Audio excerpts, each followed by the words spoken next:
우리나라의 여성으로서 대학 교수의 삶을 살았기 때문에 어쩌면 돋보이는 삶을 살았을 수도 있지만 사실 그 이면에는 굉장히 아픔과 또 좌절과 절망과 이런 게 굉장히 많이 있었다. 이런 말씀을 이제 먼저 드리고 싶습니다.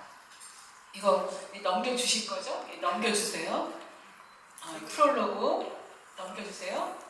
그래서 이제 삶을 돌아보면서 제가 이제 여러분에게 정말 위로와 뭔가 희망과 용기를 좀 주고 싶은 거예요. 제 삶의 이야기를 통해서.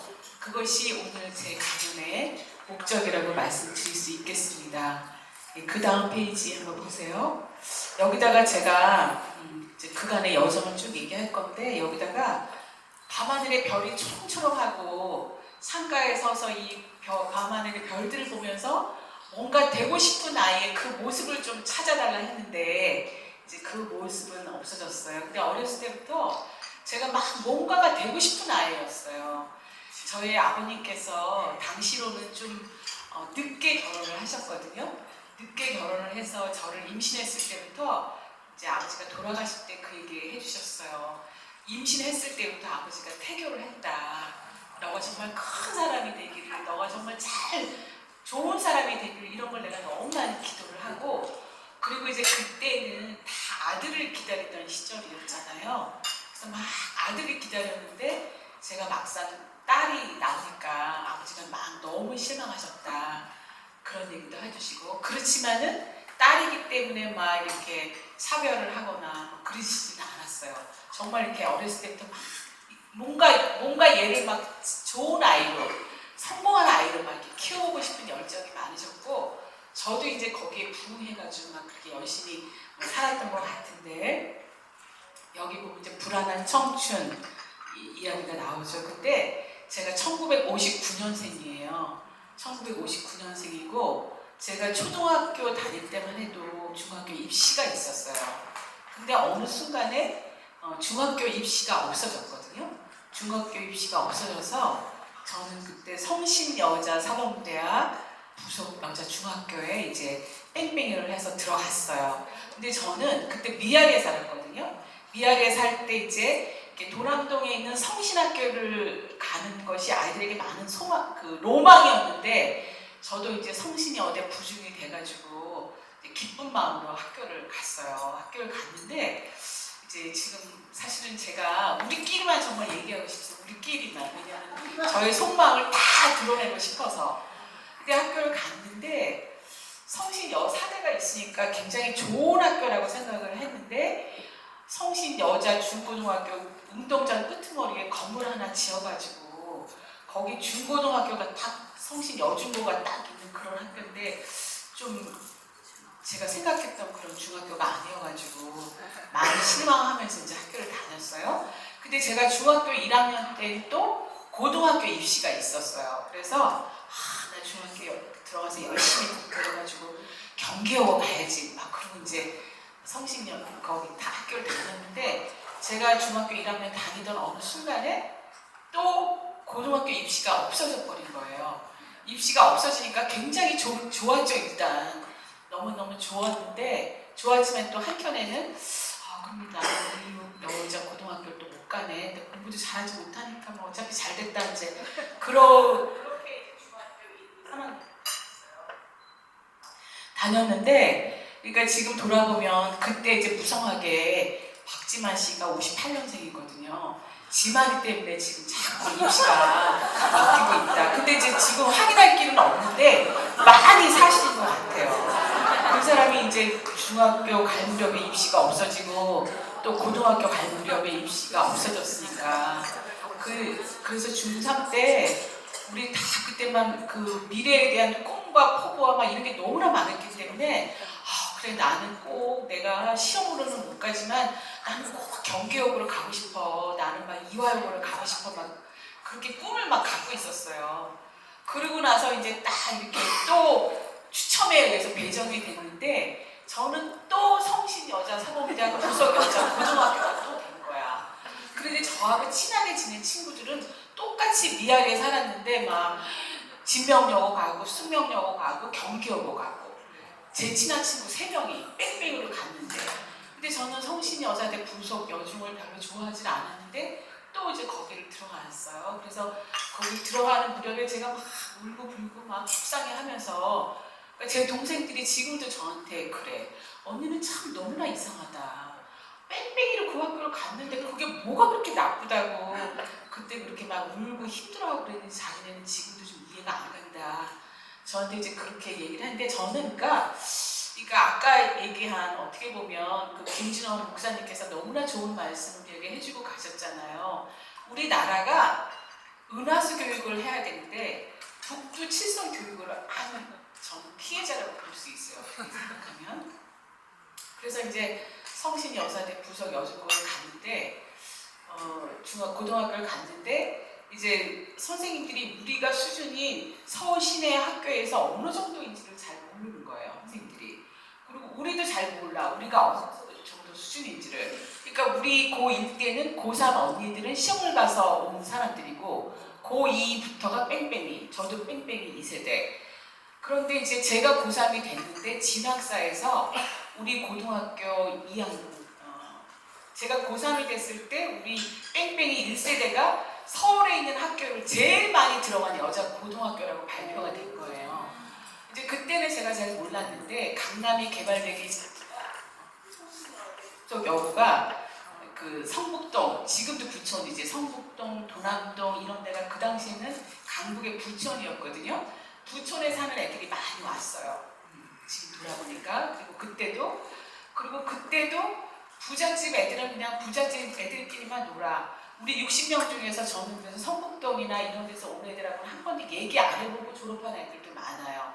근데 하여튼 그런 학교의 분위기, 또 우리 학교가 얼마나 좀 비인간적인 학교였냐면, 그래서 제가 많은 분들이 여기 안 계시기를 원했어요. 솔직한 얘기를 하고 싶어서.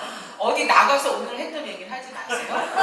그러니까 막 1등에서 8반이면은 60년, 480등까지 쫙 성차를 개시하는 학교예요. 시험이 끝날 때마다. 그러니까 저는 그래도 약간 문학적인 기질도 있고, 문학 소녀적인 그런 품성도 탁월하고 그랬는데, 학교가 너무나 이렇게 비인간적으로 학생을 다스리고, 그리고 역시 그때도 이제 양극화가 심해서 부잣집 애들은 너무너무 부잣집 애들이고, 그리고 이 수율이 그때 여기 이 동네가 엄청난 저택들이 많았어. 지금 다 와서 보니까 없어졌는데 저택에서 오는 애들도 많았고, 하여튼 그래서 그런 이상한 학교의 분위기 속에서 제가 잘 적응을 못했어요. 적응을 잘 못하고, 그리고 이제 그때도 역시 저는 이제 입시가 갈수록 막 이상해진다 그러면, 난 제 기억에는 우리 때도 그랬는데 우리 때도 지금보다 결코 약하지 않았었는데, 저도요, 아침에 5시 40분 새벽반 학원을 다닌 세대예요.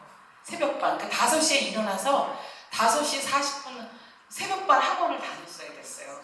근데 하여튼 공부를 열심히 하는 것도 아니고 안 하는 것도 아니고 막 그렇게 다니고, 학교에서는 막 몰아치고, 성차는 매번 개시하고, 학생들은 잘 막 부잣집 애들끼리 몰려다니고, 공부 좀 잘하는 애들끼리 몰려다니고, 그런 분위기가 전 너무너무 힘이 들어가지고 잘 적응을 못하는 아이.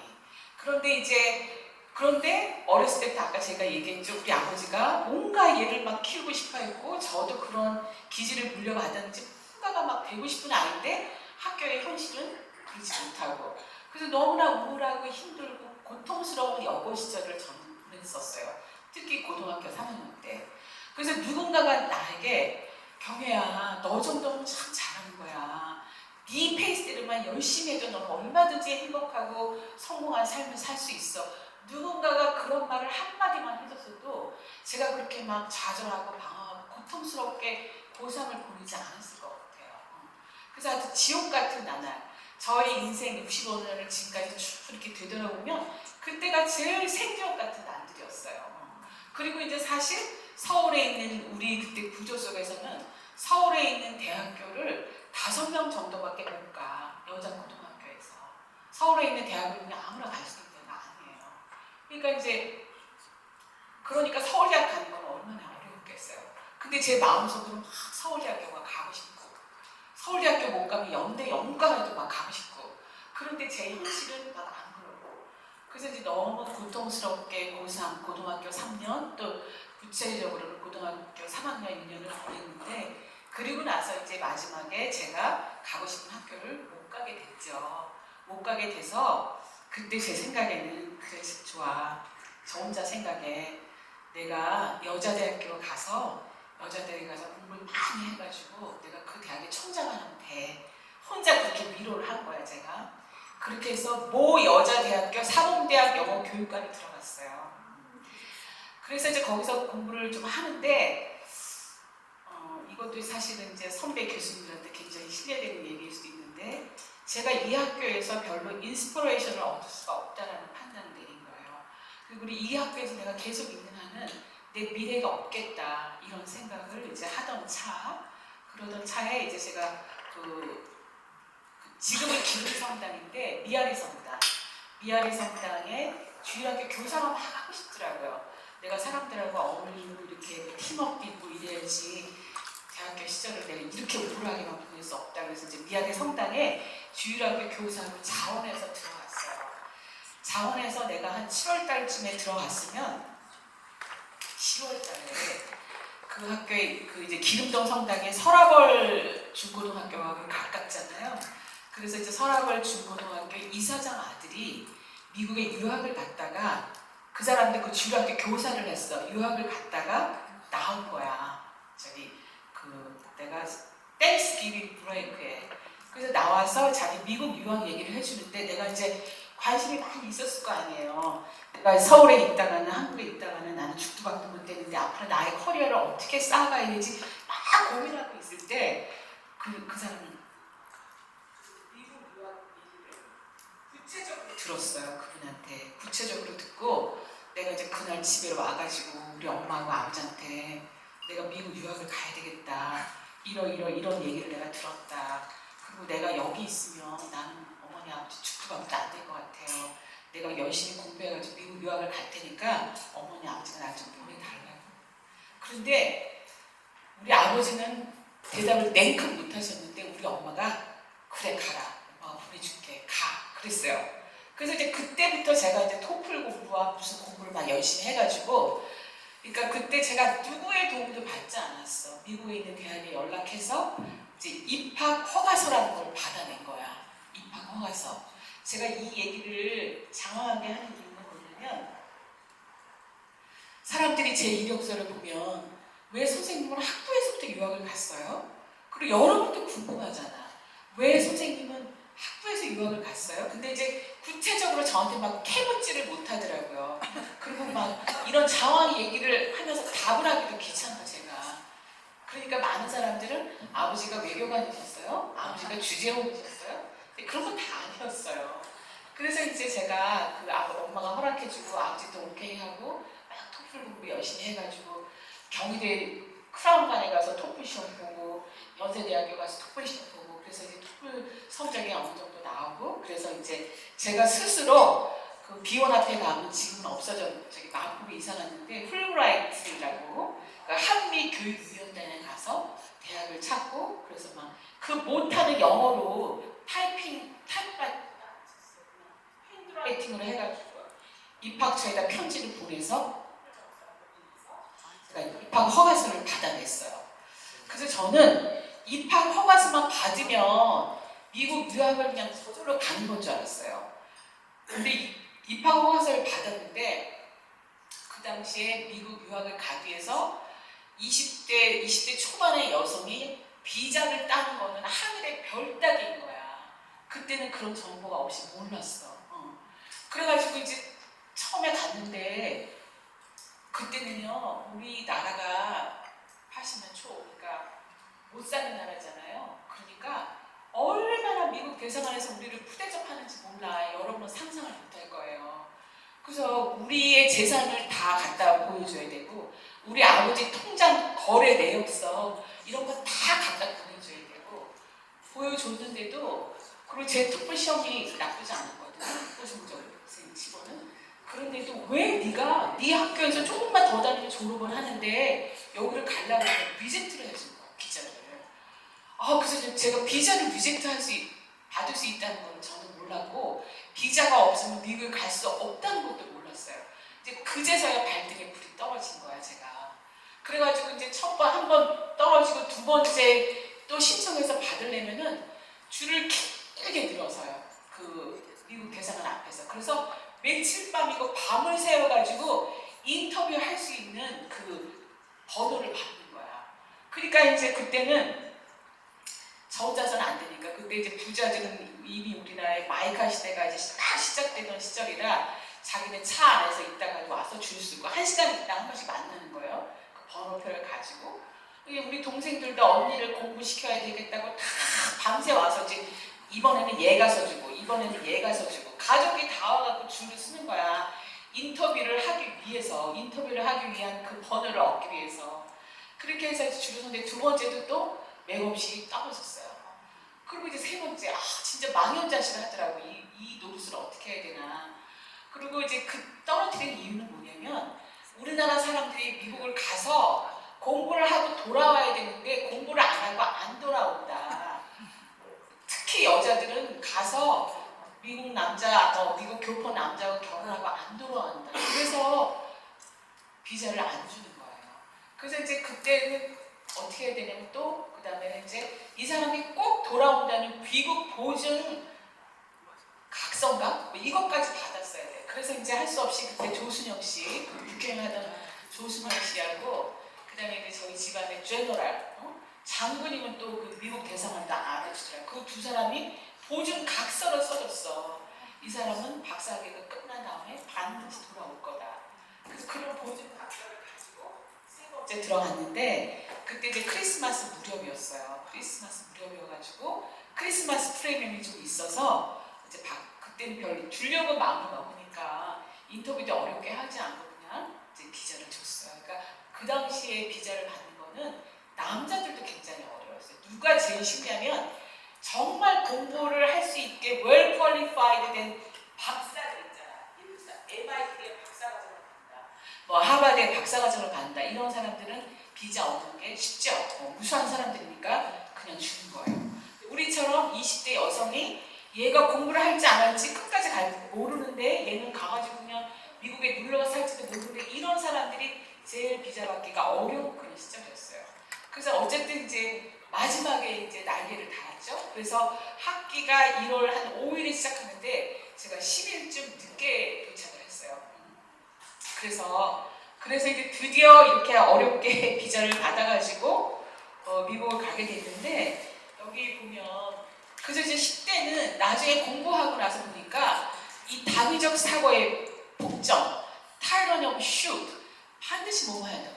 반드시 1등 해야 된다, 반드시 서울대학 가야 된다, 반드시 뭐 해야 된다 이런 것에 제가 너무너무 짓눌려가지고 그때 기질적으로 제가 뭔가 노력도 잘 못했고 그리고 너무나 고통 속에 살았던 게 아닌가. 그러니까 아까 그 김진원 목사님 말씀처럼 우리에게 은하수 교육을 시켰다면 너는 백합이 되고 너는 장미가 되고 너는 뭐 해바라기가 다 아름다운 꽃이다 이런 교육을 했었으면 제가 더 아름다운 꽃을 피울 수도 있었을 텐데 우리는 장미꽃만 꽃이야, 우리는 백합만 꽃이야 이런 분위기 속에서 제가 너무나 고통스럽게 제 10대를 보낸다 이런 얘기를 제가 드리고 싶었던 것 같아요. 그리고 이제 한국에 여기서 있었으면 제 미래가 별로 없었을 거라는 생각을 하고 이제 미국 유학을 가게 되었는데 근데 이제 제 삶의 길목을 이렇게 돌아보면 요소에서 정말 저를 도와줬던 사람들이 있어요. 그때 그 설악월 고등학교 이사장님 아들 김성수 씨인데 그분을 만나지 않았으면 어떻게 됐을까 이제 그런 생각이 드는데 구체적으로 제가 막 주일학교 교사가 되고 싶었고 그게 이제 영적으로 보면 성령이 그렇게 인도를 하신 거죠. 그리고 구체적으로 미국 유학생을 만나서 이렇게 하면 할 수 있다는 얘기를 들었고 그 사람이 얘기를 들으면서 저 사람도 하는데 나도 할 수 있겠다 이런 자신감을 갖게 됐고 그렇게 해서 이제 미국 유학길에 올랐죠. 그래서 올라서 이제 마지막에는 정말 여기 맨 끝에 보면 매일의 생존을 위한 도전과 적응이었다. 제가 여기 있을 때 영어 교육과를 다녔기 때문에 여기서 배운 거가 이제 영어 소설, 영시 이런 거 다 인정이 되고 이제 한 1년 반 정도를 제가 해가지고 학사학위를 하게 되는 과정에서 이제 윌리엄 섹스피어 이런 거 과목을 들어야 되는 거예요. 근데 그거는 미국 애들은 그냥 BBC 방송국에서 나온 플레이를 쭉 보고 다음에 이제 그 내용에 대해서 디스커션하고 이렇게 되는데 저는 도저히 그 내용을 알아들을 수가 없는 거야. 그러니까 현대 말도 아니고 영어 고문으로 된 셰익스피어의 희곡의 내용을 내가 어떻게 알아듣겠어요. 그리고 독서력도 풍부하지 않았기 때문에 윌리엄 셰익스피어의 4대 희곡이 있다는 것은 알지만 4대 비극이 있다는 것은 알지만 그 내용이 뭔지도 몰라. 로미오와 줄리엣은 뭐 젊은 남녀의 사랑의 이야기, 뭐 햄릿은 뭐 우유부단한 덴마크 왕자의 이야기 이 정도는 알고 있지 그 내용을 몰라요. 그럼 이제 우리 아버지가 그 비행기를 이제 빨리 그 책을 실어서 보내는 거야. 윌리엄 셰익스피어 4대 비극을 막 실어서 보내면 제가 그걸 부지런히 한국말로 막 읽어가지고 그걸 이제 내용을 간파해.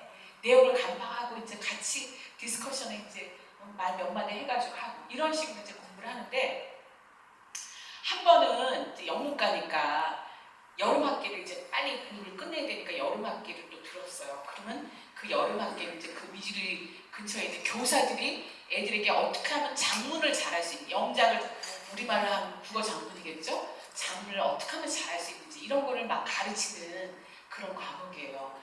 근데 제가 거기 가가지고 그 과목을 따라하기가 쉬웠겠어요. 너무너무 어려우시. 그러니까 저도 모르게 막 손톱이 다 날아가 있는 거야. 이걸 깨밀어가지고.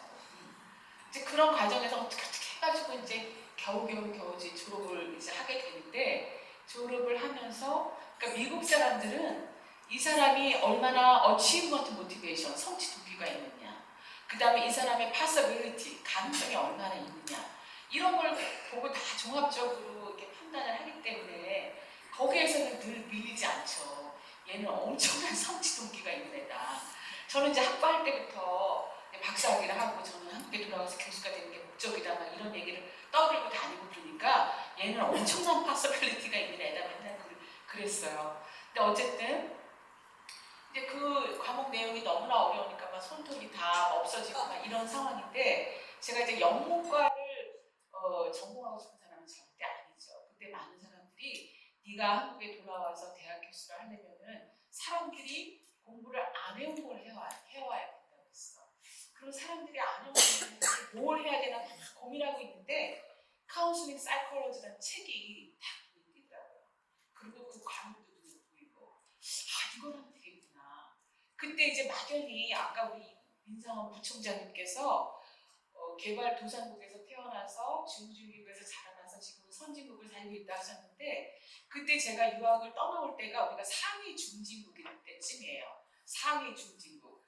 야 그러면 우리나라도 앞으로 굉장히 잘 살아지겠지? 굉장히 잘 살아지면 사람들이 물질적으로 풍요하지? 그럼 분명히 이게 정신지체 현상이 일어나서 상담 이런 게 너무나 필요할 것 같다. 그러니까 아무하고도 토의하거나 논의하거나 들은 게 아니라 그냥 그 20대 초반에 제 생각이야. 근데 제 생각이 아다리가 된 거예요. 맞았지.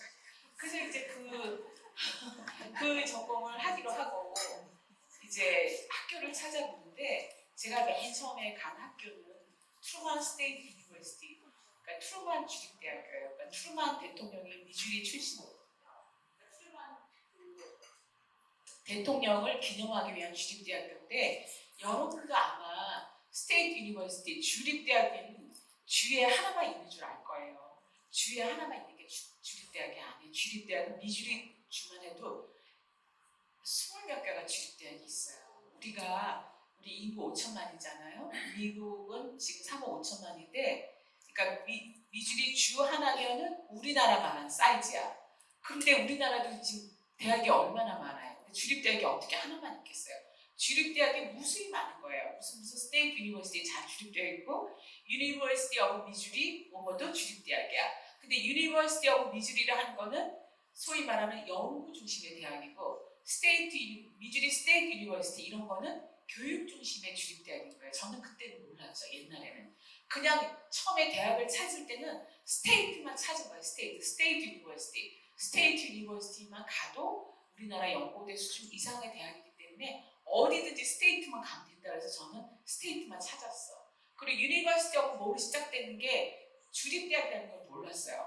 그래서 저는 이제 그렇게 해서 거길 갔는데 가고 나서 이제 마지막 학기에 대학원을 막 서치를 하는데 그때 유니버시티 오브 미주리 컬럼비아 여기 오상훈 교수님 계시는데 오상훈 교수님의 삼촌이 그 대학에 교수를 하고 계셨는데 유니버시티 오브 미주리 콜롬비아 그 대학이 정치학과는 우리나라에서 탑 5에 드는 대학이었어요. 그래서 그때 우리나라 정대철 그 당시에 재무부 장관을 하던 또 김만재 그 다음에 김우중시형 김덕중 이런 우리나라에서 내노라 하는 사람이 미주리 대학을 너무 많이 나온 거예요.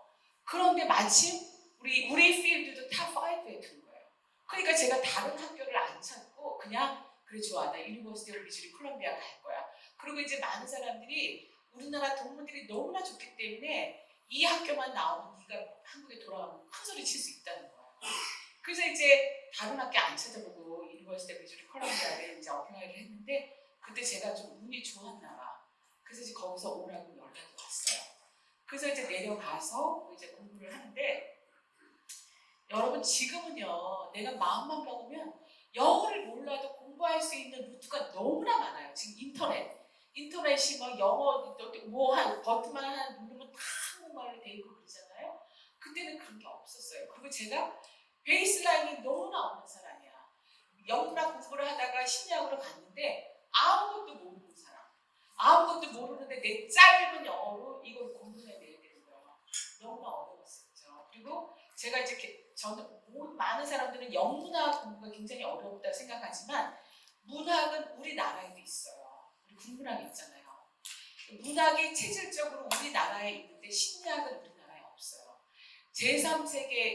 제3세계에서는 심리학이 거의 발달되지 않았다고 보면 돼요. 그러니까 그 아주 어드밴스드 컨트리, 잘 사는 나라에서 공부하는 학문이 심리학이더라고요. 그래서 제가 이제 공부할 방법은 없고, 그러니까 이게 몸이 젊으니까 이 젊은 몸으로 그냥 도서관에서 부대끼면서 애들한테 물어보면서 그냥 그렇게 살아낸 거예요. 그러니까 지난번에 제가 그 미주리 대학의 동문회 상을 받으면서 수상 소감에도 썼는데 그 상을 받으러 가니까 학장님이 나한테 네가 여기 있는 동안에 뭐가 제일 생각이 나 이렇게 물어보는데 저도 모르게 튀어나오는 대답이 스트레스와 프레셔였어요. 그리고 대답을 하고 나서 이제 너무나 미안했거든요. 그러고 나서 이제 생각이 난 거야. 어느 날은 교수님이 숙제를 내줬는데 그 숙제가 지금 너무 어려운 거야. 이 숙제를 내가 어떻게 해야 되지? 근데 그러면 이제 일단 도서관에 가면 여러 가지 자료들이 있기 때문에 미국의 도서관은요 우리나라 도서관과는 너무나 달라요. 내가 이런 자료가 필요하다 그러면 도서관 사람들이 무엇이라도 찾아 내다 줘요. 그러니까 이제 도서관에 가서 이걸 찾아갖고 해야지 하는 순간에 이제 배고프면 갔다 와가지고 내가 이 감자를 하나 먹어야 되겠다. 그리고 이 주먹만한 감자를 마이크로웨이브 오븐에 넣어놓고 갔는데 이제 정신이 딴 데 팔려 있으니까 그냥 50분에다 맞춰놓고 도서관에 가서 막 자료를 서치하고 돌아온 거야. 돌아왔더니 이 집이 제가 그때 크리스천 캠퍼스 하우스에 살았거든요. 이 집이 막 난리가 났어요. 막 연기가 자욱하고. 그래서 그 하우스메이트 로라라는 애가 네가 감자를 이거를 5분이면 될 것 같다가 50분에다 맞춰놓고 가서 감자가 요만해졌다는 거야. 이만한 감자가. 그리고 다 연기가 나서 난리가 났다고. 가슴이 철렁한 거야 이제. 그 다음날 아침에 목사님이 저를 불렀어. 경혜야 네가 이렇게 해가지고 이 집에 온통 연기가 났는데 이 연기가 빠지지 않으면 네가 이 집안을 청소해야 되는 청소비를 내야 된다. 그래서 알겠다 그러고 나왔어요. 근데 이제 다행히 그 냄새가 다 없어져 버렸어. 그러니까 감자는 별거 아닌가 봐요.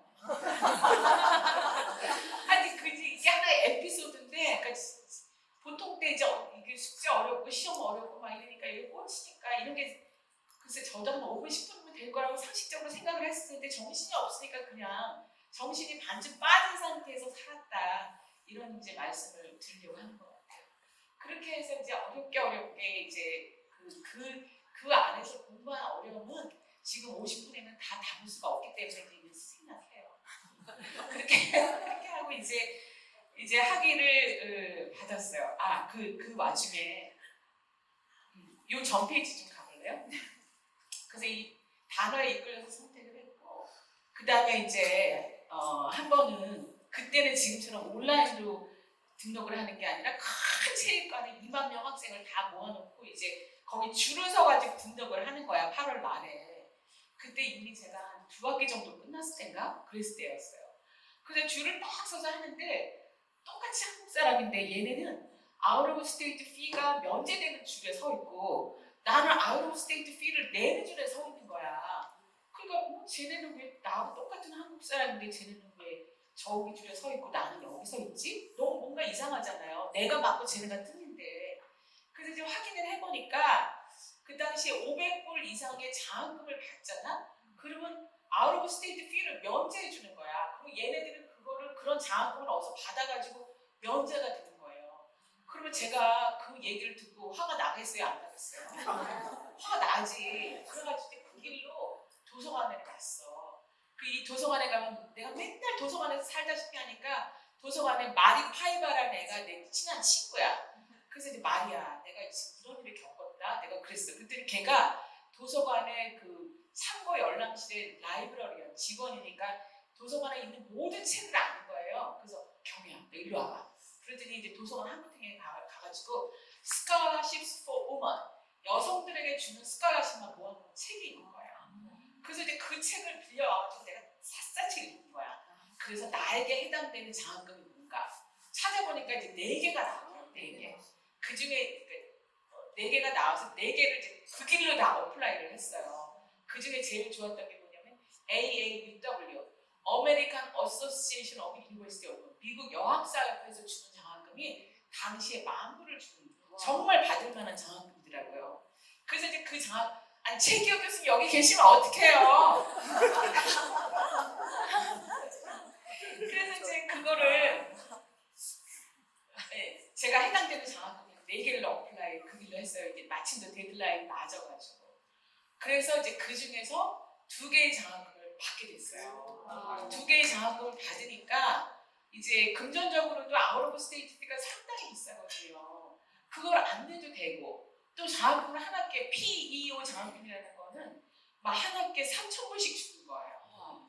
그래서 이제 그때부터 굉장히 이렇게 우리 집에서 돈을 갖다 쓰면서 내가 동생들도 많고 어머니 아버지는 막 얘를 잘 길러야 된다는 생각에서 돈을 보내는 주지만 제 마음이 이게 편치는 않죠. 그리고 우리 미주리 대학에 다녔는데 부자들이 너무 많았어. 이런 부자들이 막 종군단에 그 욕먹는 회장도 있었고 아니 얘네들은 정말 나하고는 경제적인 수준이 하늘과 땅 사이인 애들 이런 애들이 공부를 하는 데서 내가 와가지고 우리 엄마 아버지 이 비싼 돈을 갖다 공부를 하자니 늘 좀 마음이 아렸었는데 그 이후부터는 이제 계속 인스테이트 피만 내고 3,000불 이상씩 돈을 받고 그렇게 되니까 이제 그냥 웬만큼 이 생활을 유지할 수 있으면서 중요한 건 뭐냐면 제가 이제 자꾸 자신감이 붙는 거예요.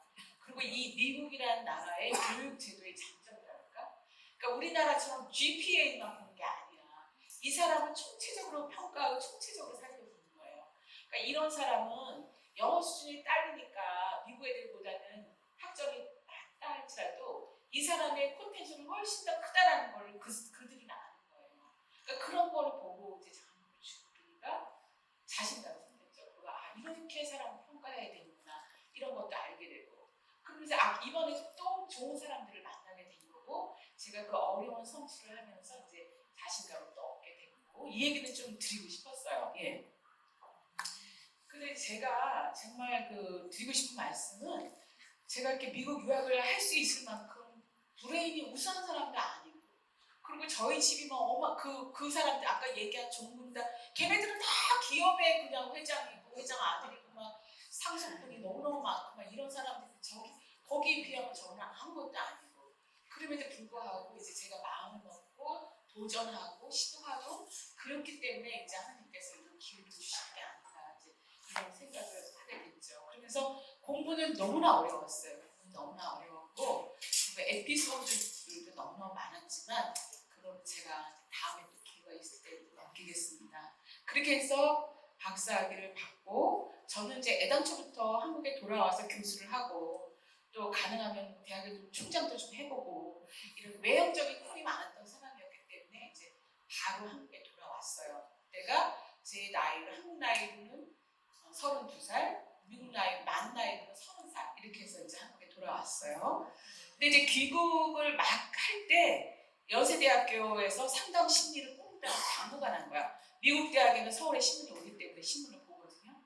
그래서 이제 우리 아버지한테 전화해서 아버지 연세대학교에서 교육학과 상담 심리를 뽑는데 내가 거기를 지원하고 싶은데 그래? 그럼 이제 아버지가 그래가지고 우리 아버지가 여기가 이렇게 연대를 간 거야. 교무처를 가신 거야. 근데 거기서 아버지한테 아마 지원하지 말라고 그랬다는 것 같아요. 따님이 굉장히 훌륭한 따님을 두셨는데 그리고 나서 이제 나중에 보니까 그게 누구 자리냐면 영문희 교수님 자리야. 영문희 교수님 그때 이제 거기를 가셨더라고요. 교원대학교에 있다가 그러니까 제 자리가 아닌 거였죠. 그리고 이제 그때 울산대학교 그러니까 이게 이제 1990년에서 92년 사이예요. 연세대학교는 그래서 지원도 못 해보고 그 다음에 이제 울산대학교하고 그 다음에 경북대학교, 부산대학교 이제 자리가 났어요. 근데 부산대학교를 이제 새벽에 서울에서 이제 열차를 타고 내려간 거야. 그 이제 서류를 다 갖고. 근데 이 우리 김창동 우리 교직원 하셨던 우리 팀장님도 계시지만 이 국립대학교의 교직원들이 너무나 불친절한 거예요. 저보고 학위증을 본증을 갖고 와야지 카피를 가져오면 어떡하냐는 거야. 카피를. 아니 그럼 학위증을 본증을 집에 두고 카피를 다 갖고 다녀야지. 그럼 이걸 어떻게 원본을 가지고 다닌다 잊어버리면 어떡하냐. 그랬더니 막 카피를 가져왔다고 저를 막 야단을 치는 거예요. 애가 어렸겠잖아. 32살, 만 30살. 그러니까 이제 하여튼 그랬었나 봐. 근데 막 너무 한걸 해가지고 제가 가서 근데 서류도 안 냈어. 너무 기분이 나빠서. 그래서 이제 서류도 안 내고 그냥 돌아왔는데 나중에 보니까 그 자리가 MBTI로 유명하신 심혜숙 수녀님 있잖아요. 그 자리야, 그 자리. 심혜숙 수녀를 뽑았지 안 됐어요. 다 제 자리가 아닌 거지. 심혜숙 수녀님은 아마 부산대학을 나오셨을 거고. 그래서 이제 거기서 또 나가기가 돼서 또 이제 좌절을 했어요, 제가. 그리고 그 다음에 또 울산대학교 있잖아. 울산대학교에서 또 거기서 촉촉이 와서 내보라고. 그래서 냈는데 거기서는 또 면접도 안 됐어요. 근데 나중에 보니까 교육대학원이잖아. 그러니까 저보다 10살 많으신 박을숙 선생님이라고 있어요. 그분이 이제 거기 들어가셨는데 시간이 지나고 보면 다 이제 그분들 자리인 거야. 그리고 이제 마지막에 또 경북대학에 나가지고 경북대학을 또 새벽에 이제 기차를 타고 또 갔어요. 그리고 이제 사람들이 그러잖아. 거기 있는 교수를 만나보라고. 그래서 이제 만나보라고 해서 마침 저는 이제 그 당시에 몰랐는데 나중에 보니까 아주 유명한 교수님이 있더라고요. 경북대학 내에서 변창진 교수님. 이제 서류도 내고 딸이 이력서를 들고 갔는데 제 이력서를 보면서 너무나 막 아까워하시고 안타까워하시고 저를 막 위로하는 거야. 그래서 이분이 왜 나를 뽑는 건가 말 건가 왜 나를 불쌍해하면서 안타까워하지? 이제 그랬는데 저를 굉장히 많이 위로해줬어요. 그 교수님이.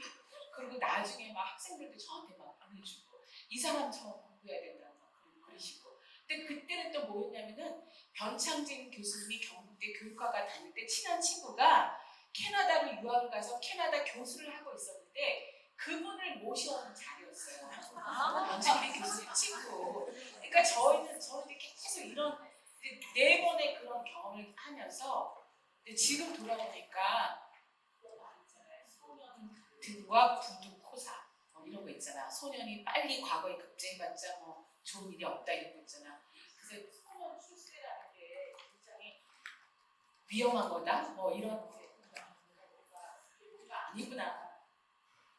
그래서 이제 그리고 이제 나는 한국에 네트워크도 없고 도와주는 사람도 없는데 이 사회가 이렇게 네트워크 사회, 미국은 그러지 않거든요. 막 이력서 뿌리고 그 이력서만 보면 그거 그대로 이렇게 사람을 평가해서 뽑고 그러지 인맥이 작용하고 네트워크가 작용하고 뭐 우리나라처럼 이렇게 심하지 않기 때문에 그런 데서 이렇게 트레이닝 되다가 와가지고 이제 제가 이 한국의 현실에 계속 이제 그 좌절을 하게 되면서 이제 92년 8월에 돌아왔고 92년 5월달 중에는 제가 무슨 생각을 했냐면 92년 8월이 미국 심리학회 100차 학술대회예요. 100주년인 센테니얼이거든요. 센테니얼 학회이기 때문에 그거 굉장히 크게 하고 성대하게 하고 미국 학회에는 이제 사이콜로지스트가 필요한 많은 곳에서 사람을 리크루트를 하러 와요. 그래서 내가 다시 돌아가서 저는 사실은 너무나 어렸을 때 유학을 했고 너무나 그 미국을 좋아하지 않았어요. 그리고 한국에 와서 뭔가 기량을 닦고 뭔가 이렇게 포부를 펼치고 간다는 생각을 할 수가 없는데 여기서는 제가 할 수 있는 게 너무나 없잖아요. 그래서 그래 내가 92년을 다시 100차 미국 APA를 가서 거기 가서 다시 이제 일을 찾고 생활을 해야 되겠다 그런 상황이었는데 그때 이제 우리 학교에서 특수교육을 전공했던 홍준표라는 중앙대학교 교수가 있었어. 그 교수님이 나보고 그러지 말고 서울대 박성수 교수가 상담 전공자로 계시니까 그분을 만나보라 그래요. 그래서 내가 이제 서울대를 무턱대고 그냥 간 거야. 전화번호도 모르고 아무것도 모르잖아요. 그래서 서울대를 갔어. 그때 마침 또 그 바쁜 교수님이 거기 계시더라고요. 근데 이제 교수님이 제 이력서를 보더니 너무나 나를 반가워하는 거야. 교수님 왜 이렇게 나를 반가워하시지? 그런데 이제 제 전화번호도 적으시고 그때는 핸드폰 없는 시절이잖아요. 전화번호 적으시고 그다음에 교수님이 자기 집 전화번호, 뭐 오피스 전화번호 이런 거를 이렇게 다 알려주시고 그리고 이제 인사만 하고 왔어. 그런데 그때 수요일 날쯤 만났으면 금요일 날쯤 집으로 전화를 하신 거예요. 그래서 이제 교수님 하시는 말씀이 내가 지금 청소년 대화의 광장이라는 그 원장을 하고 있는데 이 기관이 93년부터 굉장히 커지고 확대될 거다. 혹시 나하고 같이 일해보고 싶은 생각이 없냐. 그래가지고 저는 뭐라고 그랬을까요? 너무너무 하고 싶다고 했죠. 교수님 그리고 이제 어떤 기관에 그랜드파더가 된다는 거는 그런 행운을 아무에게나 오는 건 아니잖아요. 그래서 교수님 저 하고 싶다고. 그렇게 해가지고 이제 그때 6월 달에 들어간 거예요. 92년 6월에. 그러니까 이제 그렇지 않았으면 이제 8월에 미국으로 다시 돌아가려고 했는데 그때 이제 박성수 교수님이 저를 그러니까 너무나 웰커밍 한다는 걸 제가 느꼈어. 나를 너무나 웰커밍 하구나. 이제 그분도 뭔가 심리학 베이스를 갖고 있는 사람이 필요했던 거예요. 근데 뭐 자기 제자들, 교육학과 제자들만 데려다 쓸 수 없잖아요. 이런 공공기관에서는 그때도 그랬어요. 인재를 골고루 데려다 써야지 교육학과 사람만 데려다 쓰는 거는 문제가 있다고 생각하지 않겠어. 전문기관에서. 그러니까 심리학 베이스로 그리고 이제 솔직하게 말하면 심리학과에서 나온 사람 우리끼리 얘기야. 박사는 싫어했어 그분이. 그러니까 뭔가 학원이 만들어주고 이래서 그럴 거라고 예상을 하시 싫어하시고 저같이 아무 상관이 없는 사람. 그러니까 막 나한테 꼬치꼬치 물었어요. 너 심리학과 교수 누구하고 친하냐. 근데 내가 누구하고 친해 아무하고도 안 친하지. 아무도 모르는데. 그러니까 그런 조건이 사실은 제가 굉장히 불리하다고 생각한 조건이 그 교수님한테는 마음에 들었던 거죠. 그래가지고 이제 그 교수님이 저를 발탁을 해서 청소년 대화의 광장에 들어갔어요. 그리고 그곳이 당시 체육청소년부 산하의 기관이었는데 체육부에서 이제 올림픽을 88년에 대단하게 하고 굉장히 수입을 많이 거두어서 그 수익금을 외환은행에 기탁했던 상태야. 그러니까 외환은행 본점 2층에 50평을 우리 청소년 대화의 광장에 내줬어요. 명동에 있는 거. 지금은 거기가 하나은행이야. 명동 을지로 입구에 지금도 있거든요. 거기서 이제 제가 그 당시에 구본영 교수 여러분 알잖아요. 상담심리학회 회장도 하고 상담원장도 하고 그분이 계셨고 김원준 교수라고 그 당시 지금 경남대학교 교수하고 다 리타이어 하셨죠. 제 선배들이니까. 그리고 이제 제가 세 번째로 박사로 들어갔고 저는 이제 그들이 좀 흠모하기도 하고 박성수 교수님이 이제 미국에서 따온 박사니까 그때는 지금은 사실 그때는 굉장히 미국 박사를 좀 이렇게 레코그나이즈 했던 시절이어서 그분이 이제 미국 박사를 데려와 스카우트 했다는 거에 대해서 굉장히 프라이드 있고 그러셨어요. 그리고 이제 저를 굉장히 많이 이해해 주시고 저는 이제 늦게 가고 늦게까지 일하고 이런 거를 전혀 뭐라고 안 하셨어요. 아침 10시, 11시까지 가도 괜찮아. 그 대신에 나는 늦게 나와서 일을 많이 하니까. 그래서 이제 거기를 알려야 되니까 그때 이미 시범 사업을 하고 있었거든요. 전화 상담도 하고 개인 상담도 하고. 근데 이제 그 당시에 청소년 기본법에 의해서 중앙에 한국 청소년 상담원을 둔다라는 것이 돼 있어요. 그래서 이 기관을 키워가지고 한국 청소년을 곧 설립하기 직전의 상태였어요. 그래도 이제 국민들에게 그걸 알려야 되니까 상담도 하고 전화도 하고 또 청소년 문제 토론 광장 이런 거를 해가지고 그때 제가 청소년의 다이어트 행동 같은 거 있잖아. 애들이 뚱뚱하지도 않은데 막 연예인 애들을 본받고 싶어 해가지고 날씬하게 만들려고 그 문제되는 행동이잖아요. 그거를 이제 토론의 주제를 삼아서 토론 광장을 했는데 그 주제가 히트를 한 거야. 그래서 모든 신문에서 다 내줬어요. 그 기사에 대해서. 그리고 뭐 라디오, KBS 라디오, MBC 라디오 가서 다 인터뷰하고. 그러면 이제 그때만 해도 제가 저기 어려 보였나 봐. 박경혜 박사님이라고 안 그러고 박경혜 선생님 그럼 전 박사인데요? 막 박경혜 박사인데요? 그러면 이제 박경혜 박사님이 여기 오셨습니다. 막 그러던 시절이에요. 그래서 하여튼 일을 재미있게 하고 열심히 하고 잘하고 이제 그렇게 하면서 설립 작업에 이제 참여하고 그래서 이것도 이제 길게 얘기하면 너무 복잡한데 그 다음에 한국 청소년 상담원으로 이제 출범을 하게 됐죠. 그래서 이제 거기에서 이제 10년간 제가 근무를 하게 되는데 그러면서 제가 최초의 미국 박사고 박성수 교수님의 제자들, 서울대 교육학과 제자들이 이제 속속들이 이제 미국에서 학위를 하고 들어오는 거예요. 속속들이 학위를 하고 들어와서 그때 우리들의 맨파워가 대한민국에서는 다시는 그런 맨파워를 가질 수 없죠. 그래서 한 12명 이상의 그 미국 박사들이 같이 모여서 이제 일을 열심히 했을 때예요. 그때 이제 청소년 상담사 자격제도 여러분이 지금 1급 갖고 계신 분들도 많은데 우리나라 최초의 청소년 상담사 자격제도를 하기 위한 이제 기본을 만들고 있었었죠. 근데 법에 아무리 그게 있다고 해도 청소년 기본법이 아무리 한국의 청소년 상담원을 중앙에 둔다고 해도 그것이 그 다음에 바로바로 이어지는 게 아니에요. 기획예산처하고 긴밀하게 협조해서 예산을 받아야지 겨우겨우 할 수 있는 거예요. 자격제도를 둔다고 법에 있다고 해서 바로바로 시행이 되는 게 아니에요. 그걸 또 관리들을 이해를 시켜야 돼요. 관리들이 왜 상담을 아무나 하는 게 아니야? 왜 이렇게 많은 교육을 받아야 돼? 이렇게 어려운 시험을 봐야 되는 거냐? 끊임없이 우리에게 브레이크를 걸었어요. 그래서 처음부터 자격제도를 할 수 없었고 청소년 상담사 전문 연수부터 이제 하게 됐죠. 그렇게 해서 이제 10년을 보내는 사이에 그 사이에 이제 정권이 김영삼 정부에서 김대중 정부로 바뀌고 그리고 이제 정권이 바뀌면 그런 기관들의 기관장은 바뀌게 돼 있어요. 정권에게 맞는 사람으로. 그때 이제 박성수 교수님은 정원식 선생님 제자고 당시 뭐 김영삼 그쪽 라인에 가까웠었기 때문에 결국 이제 원장이 바뀌고 이화대학의 이혜성 교수님이 이제 원장으로 오셨어요. 97년쯤에.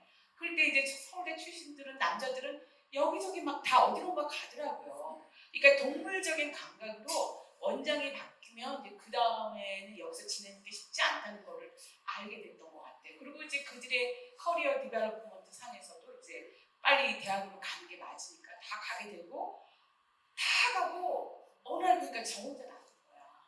저 혼자.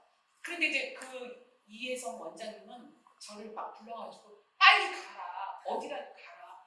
막 이런 상황이에요. 대학을 빨리 가라고. 그래가지고 이제 막 이게 여기 오래 있었던 리빙 히스토리 산 증인이니까 저를 막 귀하게 여겨주고 귀하게 막 여기고 쓰임 받을 줄 알았는데 눈에 가시처럼 생각을 하고 막 빨리 가라고 그리고 막 대놓고 막 그러니까 이렇게 핍박을 한다랄까 그리고 막 제가 원래 오래 있었으니까 제일 좋은 연구실이었을 거 아니에요. 연구실도 어느 날 공간 구조조정 한다고 다 바꿔버리고 더 이상 있을 수가 없네. 정말 어디로 가야 되겠구나. 그런 와중에 김창동 팀장이 정말 잘 오셨어요. 팀장이 교육대학원 그때 교학팀장인데 강원대 교육대학원에서 자리가 난 거야. 2001년인가 그래요. 근데 사람들이 교육대학원에 여기 가 그랬는데 나 교육대학원 싫어. 그리고 나 광운대학교도 싫어. 내가 왜 여태까지 있다니까. 죄송해요. 왜 내가 거기 가야 돼? 나 거기 안 가. 그리고 이제 그 해에 이제 안 했어. 근데 그 다음에는 노골적으로 이혜성 원장님이 빨리 막 가라고 그러니까 어디라도 가야 되는 상황이야 제가. 그런데 또 자리가 난 거야 광운대 교육대학원에. 그러면 이제는 내가 잊을 수가 없죠. 그래서 이제 어플라이를 했어요. 어플라이를 하고 여기로 왔는데 제가 어렸을 때 미안해 살았기 때문에 광운대 앞에 지나가 봤던 것 같거든요. 지나가 봐서 이제 거기로 오는데 너무나 그 60년대, 70년대 그대로야 개발이 안 된 상태고 그런데 저는 그게 너무나 좋았어요. 모든 동네가 다 새롭게 탈바꿈하고 이 옛날 서울 모습을 찾을 수가 없을 때 나의 어린 시절의 미아리 동네 같은 그 동네의 모습을 그대로 하고 있는 이 동네가 너무나 좋은 거야. 그리고 이제 왔는데 이 공대 중심의 남자들이 예를 들면 손님이 왔으면 이런 사기 그릇에다 차를 내줘야 되잖아. 안 그러고 그냥 종이컵에다가 차를 주고 그러긴 했지만 이 분위기가 너무나 좋더라고요. 이 남자들의 투박함. 여자 원장님이 막 저를, 그러니까 지금 보면 그때는 모습이 약간 시샘 같은 거였던 거 같아요. 막 시샘하고 미워하고 질투하면서 막 빨리 가라, 어디든지 가라 이런 게 아니라 여기는 너무나 푸근하게, 비록 종이컵에다 내가 면접을 받아봤었지만 분위기도 너무 좋고, 면접을 하는데 남부 재창 교수님이 여기 안 오셨는데요. 제가 오늘 꼭 오시라 했는데 그분이 면접하면서 무슨 논문을 이렇게 많이 썼어요, 무슨 책을 이렇게 많이 썼어요, 막 그러면서 우리 이과는 이렇게 많이 못 써요, 막 그러는데 면접을 하는데 다 그냥 다 붙여주는 거더라고요, 분위기가. 그래서 이제 안도의 한숨을 하고 다 붙여주는구나. 그렇게 하고 가서 총장님도 박윤식 총장님한테 제가 너무 감사한데, 그때도 다 서울대 출신도 있고 내노라하는 사람들이 많이 있었어요. 그럼에도 불구하고 제가 유학하고 어렸을 때 공부하고 이제 그런 걸 보고 저를 뽑아주셨는데 진심으로 감사해요, 제가. 근데 한 번도 총장님한테 가서 선물도 한 번 못 해드리고 감사하다는 말도 못해서 제가 상소회라도 가고 싶어요. 총장님 정말 그때 저를 뽑아주셔서 감사하다고. 그런데 이제 제가 지금 드리고 싶은 메시지는 뭐냐면, 그래서 이제 들어왔어요. 이제 환영받으면서 들어왔는데 그 전에도 제가 기회가 있었다고 그랬잖아요. 근데 이제 들어왔을 때 만 10년을 하고 여기로 온 거야. 청소년 상담을 해서. 그래서 여기서 경력을 산정할 때 이제 우리 같은 기관은 100%를 쳐주는 게 아니라 60%만 쳐주는 거예요, 경력에. 그러니까 10년에 60%면 6년이죠. 그래서 2년 전임 강사, 4년 조교수 그걸 다 쳐줘가지고 바로 부교수로 온 거예요. 근데 만약에 제가 그 전에 왔으면 몇 달이, 여기는 all or nothing이래. 전무 아니면 전부래. 그러니까 100%가 채워졌기 때문에 그냥 주는 거고, 거기서 한 달이라도 모자랐으면 다시 중교수부터 시작했던 거예요. 근데 이제 제가 그때 안 오고 그 다음 해에 왔기 때문에 오히려 부교수로 시작할 수 있었다. 그러니까 제가 이제 들으려고 하는 거는 인생에 이렇게 전화위복이라는 게 있다. 이제 이런 말씀을 드리려고 했던 것 같아요. 그래서 이제 사실 조교수로 시작하는 거하고 부교수로 시작하는 거는 굉장히 다르죠. 이제 부교수는 처음부터 내가 너를 쓰겠다 이런 의미이기 때문에. 그래서 이제 와서 이제 열심히 했는데, 조금 이따도 말씀을 드리겠지만 이제 그때는 아주 지금 떠밀려서 학교를 고르고 자시고 할 이유도 없이 빨리 거기를 떠나와야 되기 때문에 여기 왔는데, 와서 보니까 제가 해야 될 역할이 너무나 많은 거예요. 만약에 제가 심리학과로 갔거나 교수들이 많은 심리학과로 갔거나 또 다른 학교로 갔으면 그냥 저는 초임 교수로 그냥 조용하게 제 연구나 하고 말았을 텐데, 제가 거기 이 교수가 없는 신생 대학원에 왔기 때문에 제가 할 일이 보였고 많았고, 또 그렇기 때문에 어떻게 보면은 제 연구만 할 수 없었고 학교의 행정일을 많이 했었지만 좀 더 보람이 있었던 게 아닌가, 이제 이런 생각을 하면서 하느님께서 그래서 이제 나한테 이런 기회를 주셨구나, 이제 그런 생각을 했습니다. 그렇게 하고 하나 제가 아까 빠뜨린 거는, 그 청소년 대화의 광장에 있을 때 그 당시에 우리나라 상담 환경이라는 게 굉장히 척박했고, 많은 분들은 공감하는 것만 상담인 줄 알았어요. 공감하는 것도 이제 그 말꼬리 잡고 저 슬퍼요, 저 속상해요, 슬프구나, 속상하구나 이렇게 반영해 주는 수준이 이제 상담인 줄 알고 있을 때, 사실은 이제 제가 빨리 공부를 한 사람이기 때문에 빨리 공부를 한 사람들이 이렇게 묵은지 같은, 장맛 같은 그런 학문의 깊이가 없죠. 경험도 없고 뭐가 없고 그냥 학교에서 요구하는 그 절차만 빨리빨리 했을 뿐이에요.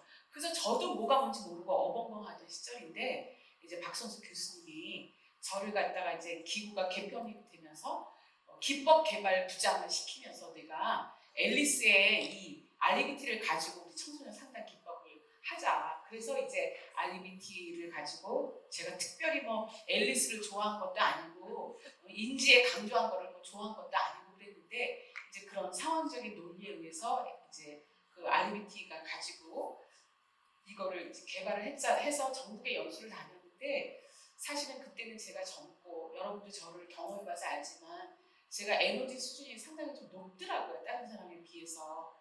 그래서 이거를 개발한 프로그램을 막 3박 4일을 다니면서 지방을 다니면서 막 연수를 한 거예요. 근데 그때는 우리나라 형편도 뭐 그렇게 좋지 않을 때라 여관방 수준의 출장비를 받고 실제로 여관방에 자면서 그러니까 사실 30대 중반의 여성으로서 여관방에 자면서 그렇게 3, 4일을 객지에서 보내는 건 쉽지 않았지만 굉장히 열심히 하고 잘 막 가르쳐줬어요. 그래서 이제 전국에 있는 상담원들이 굉장히 열광하고 도움을 많이 받았다고 이제 그러던 참에 이제 RBT 기법을 가지고 기초 과정을 하고 상급 과정을 하고 더 이렇게 막 개발해가는 과정 중에 그 뭐지 자문을 받잖아요. 자문. 그럴 때 이제 서울대학교 김계영 교수님한테 자문을 받았는데 그러지 말고 당신은 영어를 할 줄 아는 사람이니까 직접 앨리스 연구소에 가서 워크숍을 들으라고 하더라고요. 나한테. 근데 그때 마침 93년 2월에 청소년 상담원이 이렇게 출범을 하면서 설립 멤버이기 때문에 그 보너스로 미국 출장을 보내줬어요. 그래서 미국 출장을 오면서 이제 RFT 그 연구소에 가서 제가 워크숍을 했어. 그리고 그때만 해도 홈페이지도 없고 인터넷이 발달이 안 되는 시절이었기 때문에 거기를 가야지만이 얻을 수 있는 정보가 있어요. 근데 가서 보니까 이 RBT를 내가 체계적으로 연수를 해주겠다. 전국에 전 세계적으로 있는 교수들에게 그 앨리스 스칼라 프로그램이 딱 브로셔에 있는 거예요. 그래서 이제 돌아와서 우리 상담원의 제 타이틀이 상담 교수거든요. 카운슬링 프로페서 교수잖아요. 그러니까 이제 앨리스한테 편지를 쓰고 내가 이런 사람이라고 얘기하고 나는 그래서 너의 그 앨리스 스칼라의 프로그램에 도전하고 싶다고 해서 이제 도전하니까 그 다음에 바로 억셉트를 해줘서 앨리스 스칼라를 이제 편입이 돼서 3년간 계속 뉴욕을 다니면서 이제 그 트레이닝을 받았고 그래서 이제 최고의 그 서티피케이트 영어를 하니까 이제 그게 가능했겠죠.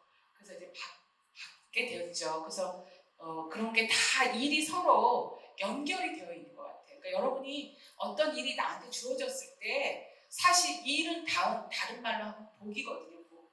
그러니까 절대 그거를 거부하면 안 돼요. 그러니까 저 이제 사실은 제가 자랑이 되지 않고 저의 어두운 면과 막 슬픔 이런 걸 다 좀 보여주고 싶어서 이제 이야기를 짰는데 그렇게 들렸으면 좋겠는데요. 혹시 자랑으로 들리지 않기를 정말 바라는데 그러니까 일을 이렇게 같이 일을 하다 보면 일을 싫어하고 거부하는 사람이 있는데 제가 보면 그게 참 안타깝더라고요. 당장은 내가 손해를 보는 것 같아도 그런 게 본인들에게는 다 덕이 되는데 왜 이걸 거부할까? 그러니까 제가 이제 젊고 그랬으니까 그리고 이제 제일 중요한 건 결혼을 안 했기 때문에 다른 사람들보다 기회가 시간이 많잖아요. 청소년 상담원에 있을 때 마찬가지로 결혼한 사람들은 애도 낳아야지 애도 길러야지 도저히 시간이 없는데 저는 이제 저의 모든 시간을 일을 하는 데 쓸 수 있었기 때문에 그 박선수 교수님이 엄청나게 드라이브를 해서 일을 시키는 원장님이었는데 그 원장님의 그 요구에 다 부응을 했던 것 같은데 하여튼 그래서 그 3박 4일씩 걸리는 기법 연수도 해냈고 기법 연수를 해내면서 이제 앨리스에게 그 워크북도 보내서 이렇게 내가 네 일을 가지고 네 이론을 가지고 내가 이렇게 서울에서 전파하고 있다는 거를 증명했기 때문에 그 앨리스 스칼라도 될 수 있었고 그리고 스칼라가 된 후에 이제 자격증이 별게 아닌 거라고 그때는 젊으니까 생각을 했는데 지금 돌아보면 사실 따기 어려웠던 거를 땄던 것 같고 그래서 그 사명감 때문에 나중에 이제 우리 물론 학회도 여러분과 같이 하지만 그 상담 센터도 만들고 그 상담 센터 때문에 저는 엄청나게 어려운 일도 겪고 하여튼 그래서 오늘날에 이렇게 제가 된 것 같습니다. 그래서 이제 이렇게 이제 살아오면서 이제 이 광운대 교육대학원에 올 때 제일 오기 싫었던 이유는 뭐냐면은 내가 왜 여기에서 박사학위 생각 하나 못 내고 맨날 석사만 내는 그런 사람이면 내가 학문적으로 무슨 의미가 있지? 그것 때문에 이제 사실은 처음에 교육대학원에 오기 싫었었거든요. 그런데 이제 나중에 어쩔 수 없이 떠밀려서 왔는데 오고 나서 이제 숨좀 거두고 한 다음에 이제 다른 학교들도 그 학부의 과정이 없어도 박사 과정을 통합 과정으로 만든 걸 제가 보게 됐고 또 우리 김성길 교수님도 구체적으로 아이디어를 주고 그래서 이제 그때 열심히 우리 노력을 했었죠. 박사 과정을 근데 굉장히 많은 반대가 있었어요. 그게 쉽지 않더라고요. 반대를 무릅쓰고 우리 천장화 총장님 허락해 주시고, 그리고 여기 지금 오늘 끝까지 계셔 주셔서 너무 감사한데, 최규호 교수님께서 그 당시 대학원장 하시면서 적극 저희를 도와주셔가지고 교육학과 설립이 가능했어요. 최규호 원장님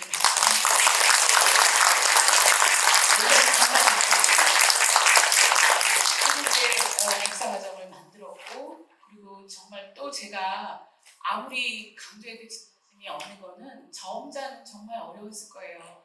우리 김성계 교수님이 행정적으로 도와주셨고, 또 이제 아카데믹하게는 우리 최승미 교수님, 제가 어떻게 혼자 다 하실 거예요.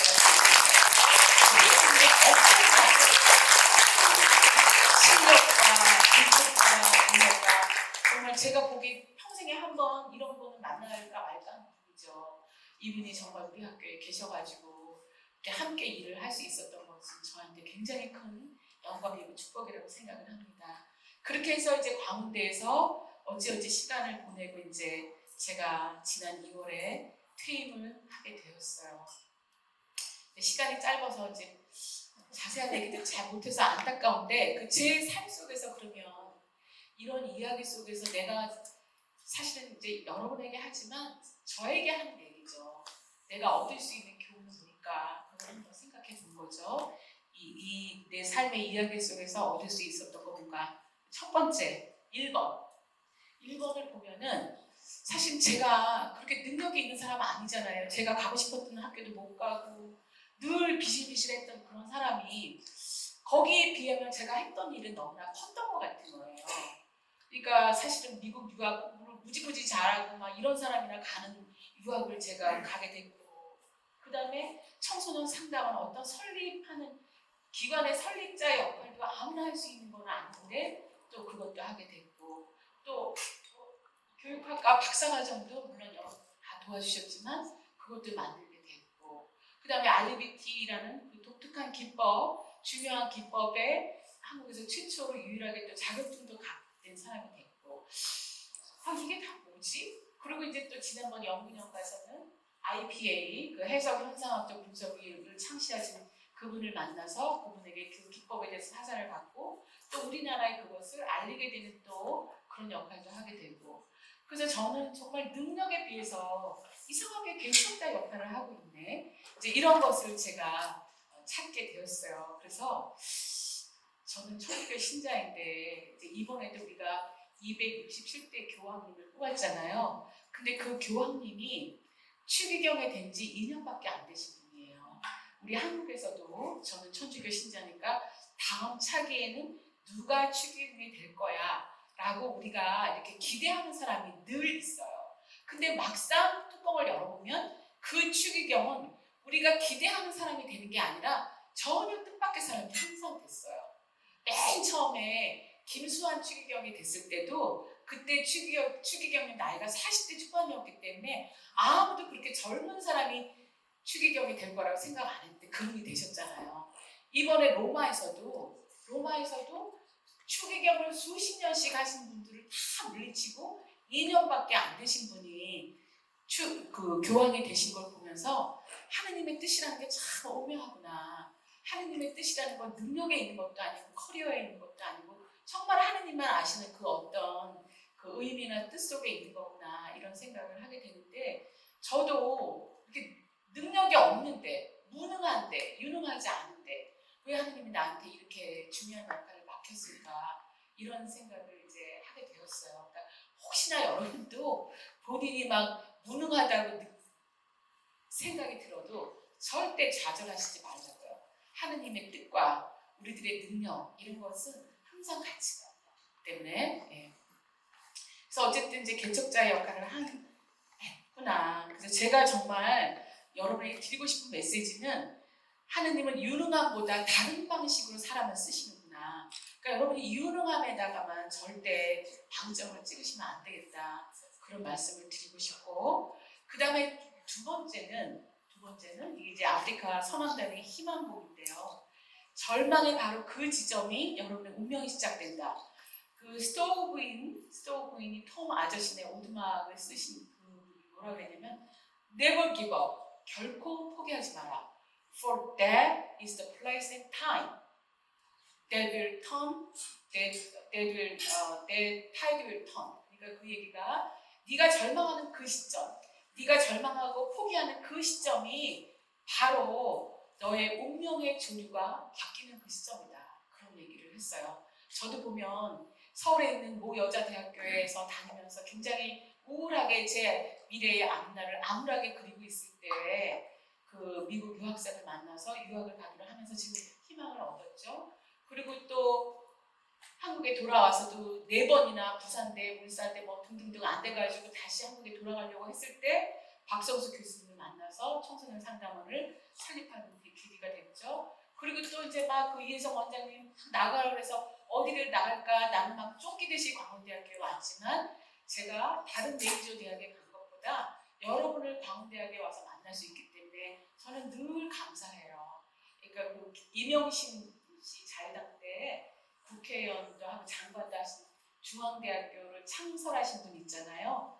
그분이 이제 중대를 만들었는데 그 밑에 있는 사람들이 이명신 박사에게 우리가 성균관대학교처럼 중앙대학교로 2차 대학으로 가자. 그래야지 더 우수한 사람을 우리가 유치할 수 있겠다 그랬다고 그래요. 근데 이명신 박사가 그릇이 크잖아. 그러니까 그 사람을 딱 놀려보면서 너는 그런 애들 똑똑한 애들 가르쳐라. 나는 우리 중앙대학 학생처럼 못난 애들 가르치겠다. 이렇게 해서 끝까지 2차 대학을 안 가고 중앙대학을 하면서 학생들을 가르쳤다. 이런 마음이 늘 제 머릿속에 있어요. 저희 어머니가 가끔 자주 안 그러시는데 제가 안 나잖아. 안 나야 나는 네가 광운대학에 있는 게 너무 아까워. 그럴 때가 있어. 그럼 엄마 그런 소리 하지 마. 우리 학교에 얼마나 좋은 학생들이 많은데. 제가 그거는 저의 진심이거든요. 그러니까 제가 만약에 다른 대학에 인류대학에 가서 학생들을 가르쳤으면 여러분을 가르치면서 느꼈던 보람이나 기쁨이나 행복감 같은 거를 전혀 못 느꼈기 때문에 저는 여러분이 너무 소중하고 너무 사랑스러워요. 그래서 어쨌든 우리가 이렇게 절망의 순간, 희망의 순간, 내 뜻대로 뭐가 되지 않는 순간에는 그 순간을 잘 버텨내면 또 다른 기회가 기다리고 있기 때문에 여러분이 절대로 포기하거나 실망하거나 좌절해서는 안 된다. 이것을 말씀을 드리고 싶은데 사실은 이것은 저에게도 하는 이야기입니다. 예. 그리고 이제 3번째는 이렇게 살아보니까 인생에 역전이 있어요. 역전. 그러니까 제가 이제 맨 처음에 미국 박사 따가지고 거기 상담원에 들어가서 제일 처음으로 미국 1호 박사가 됐는데 맨 나중으로 교수가 됐잖아요. 그러니까 성경 말씀에 the last will be the first, the first will be the last. 첫째는 꼴찌가 되고 꼴찌는 첫째가 된다 이런 말이 있는데 제 마음이 여러분 다른 사람들도 다 뭐 서울대학 교수로 가고 연대 교수로 가고 이대 교수로 가고 막 이러고 있는데 제가 혼자 남아가지고 있을 때 그 심정을 한번 생각을 해보세요. 이제 그랬는데 이제 광운대학에 왔을 때 저를 부교수로 임용을 해줬기 때문에 그때 굉장히 많이 치유가 됐어요. 아 내가 계산을 해보니까 그들은 다 전임 강사로 가고 조교수로 가고 그랬기 때문에 늦게 왔지만 또 부교수가 빨리 됐고 또 무슨 이유 때문에 교수 승진도 한 학기를 빨리 해가지고 부교수 교수가 또 먼저 되고 그래서 인생에는 역전이 있고 또 이 돌고 도는 것이기 때문에 지금 당장 내가 무엇이 내 마음대로 되지 않는다고 해서 여러분이 절대 실망하거나 좌절하거나 우리의 삶은 결국 끝을 봐야 되는 것이지 과정 중에서 섣불리 판단하면 안 되겠다. 이제 이런 말씀도 마음으로 드리고 싶습니다. 그리고 이제 4번째는 이거를 제목을 뭐로 할까 하다가 이제 남을 기쁘게 할 때 그것은 나에게 온다. 그러니까 처음에 제가 이 회고를 할 때 제일 떠올랐던 것은 여러분이 저한테 너무나 잘해줬어요. 선생님 사실 교수가 학생들한테 잘해줘야 되는데 학생들이 늘 교수한테 어프리시에이트하고 감사하고 잘해주셨잖아요. 진짜 내가 학생들에게 너무 많은 그 사랑을 받고 신세를 졌구나. 그러면서 이제 생각이 드는 거야. 저도 제가 초등학교 다닐 때, 중고등학교 다닐 때, 대학 다닐 때 선생님들한테 저도 참 잘했던 것 같아요. 또 우리 미국에 계신 선생님들한테도 제가 이제 한국 나오고 그러면은 늘 선생님들이 좋아할 만한 선물, 뭐 자개를 댄 보석함, 그 다음에 여름에는 이렇게 모시 이불 같은 거 정말 그 미국 사람들이 좋아할 만한 것들을 늘 사다 드렸고 선생님들이 굉장히 좋아하셨고 그리고 저희 부모님들도 이상하게 우리 애들을 잘 키워야겠다 이런 생각 때문에 그랬는지 우리 선생님들한테 참 잘해주셨어요. 그래서 이제 우리 김현정 선생님은 나한테 막 김치도 보내주고 막 이랬는데 이제 그 생각이 문득 떠오르는 거야. 우리 어머니가 제 남동생이 초등학교 5학년 때 선생님이 안동 교대를 나와가지고 서울에 오셔서 그 교편 생활을 하신 거예요. 그러니까 혼자 사는 총각 선생님이잖아요. 어머니가 1년 내내 그 선생님 김치를 해다 드렸어요. 그래서 우리 엄마 아버지가 그리고 아버지도 막 예수 잘 가르쳐 달라고 막 굴비 같은 거 막 사서 보내주고 그런 게 막 떠오르면서 어머니 아버지가 이렇게 잘한 것들을 내가 우리 선생님들한테 받았구나 이런 생각이 이제 회고하면서 그전에는 바쁘니까 그런 생각이 안 나는데 막 떠오르더라고요.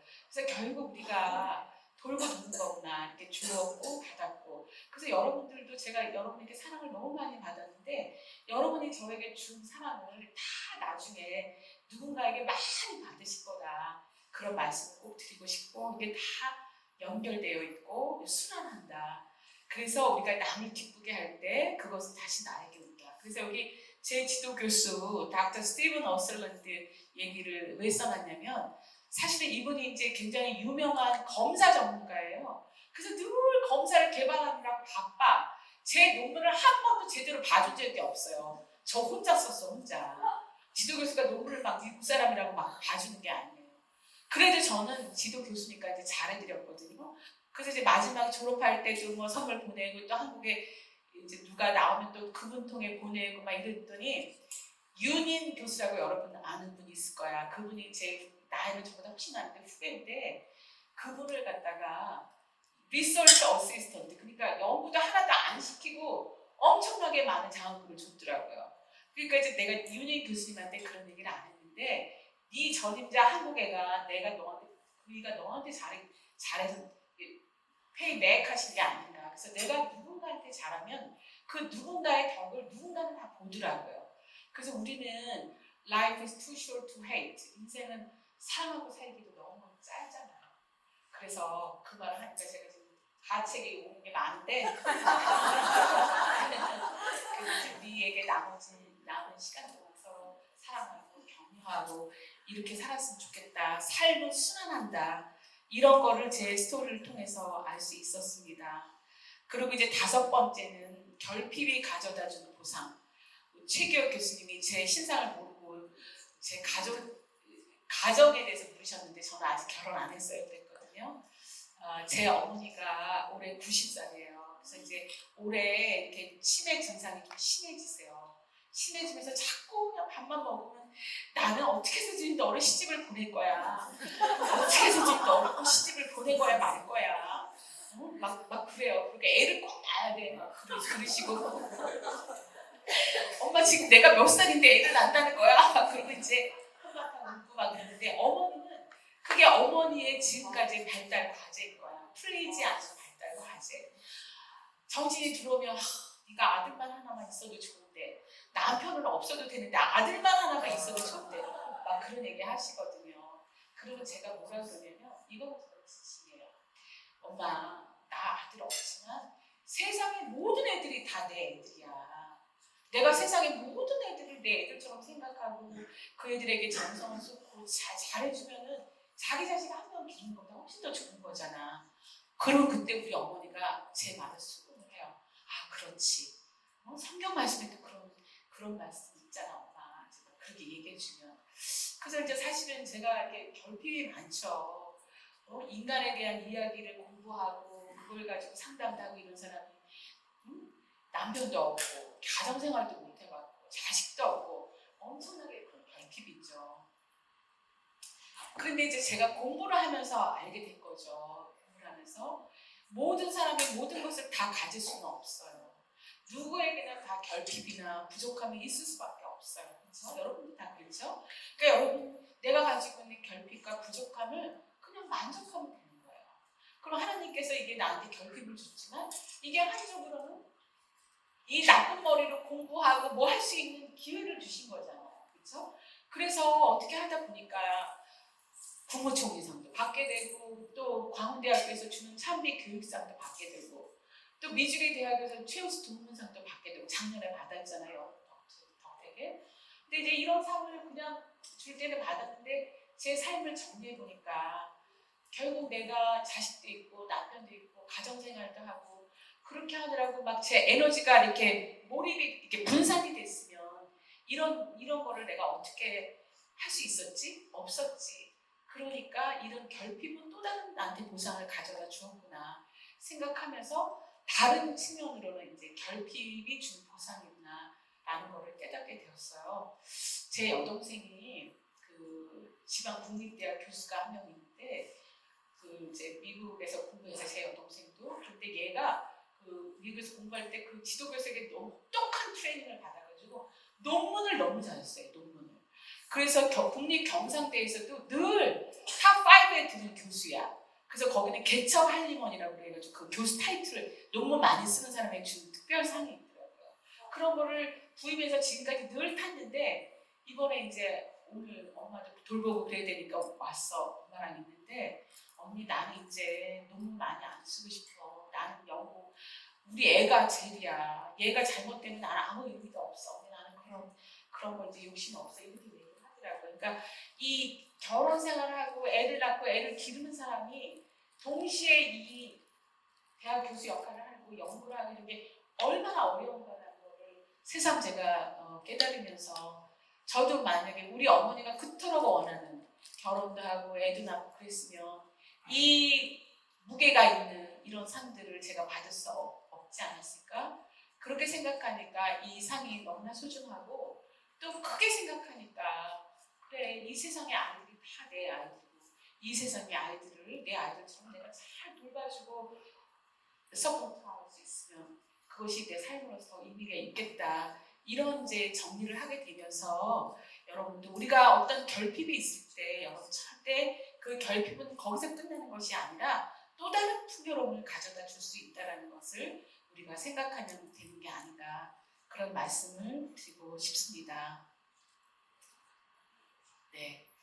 그 다음에 이제 결국 그래서 우리의 삶이라는 거는 저희가 이제 미국을 유학을 가가지고요. 제가 지금은 이제 그런 게 다 없어지고 그랬는데 기본적으로 막 욕심에 사나운 사람이에요. 이것도 잘하시고 그러니까 공부도 잘해가지고 막 좋은 대학에서 박사 따고 막 좋은 남편을 만나가지고 막 애도 주렁주렁 낳고 막 엄청나게 그 굉장히 이제 표피적인 사람이죠. 그렇죠? 어렸을 때 그런 생각을 하면서 막 만 30세 전까지 박사학위를 하고 한국에 돌아와서 막 좋은 남자를 만나서 결혼하고 막 어마어마한 집에 살고 엄청난 사회적 성취를 꿈꿨던 사람들인데 이런 거를 이제 겪어내면서 그런 것이 그렇게 의미가 있는 것도 아니고 그 다음에 그렇게 했다 해서 제가 그렇게 행복하지 않은 것 같고 그래서 결국 우리의 삶이라는 것이 우리의 계획대로만 되는 것은 아니다.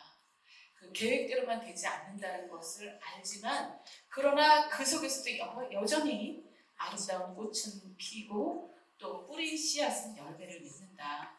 뿌린 씨앗은 열매를 맺는다. 사실 우리가 10년 전에 2015년에 이렇게 박사과정이 출범이 되고 우리가 10년이 지난 이 시점 10주년 기념 행사를 하는데 저는 이 화려하고 찬란하고 이 웅장한 곳에서 제가 이렇게 고별 강연을 하게 될 거라는 것은 전혀 생각지 못했어요. 어떻게 내일 일도 모르는데 10년 후에 여기에서 제가 고별 강연을 하게 될 거라고 생각을 했겠어요. 사실은 여러분도 아시다시피 우리가 이제 복잡한 학내 문제가 우리 과의 문제가 있었잖아요.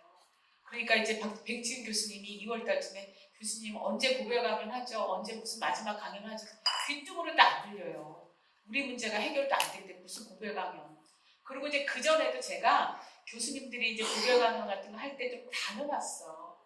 그러면 다 초라해. 광운대에 어떤 부퉁의 이 강실 하나 빌려가지고 학생 몇 명 모아놓고 그분들의 삶의 이야기를 하는데 저는 막 뭐 들을 거 없네 열심히 듣지만 학생들은 듣는 동 마는 동 하고 고별 강연이 뭐지? 혼자 그렇게 생각을 했어요.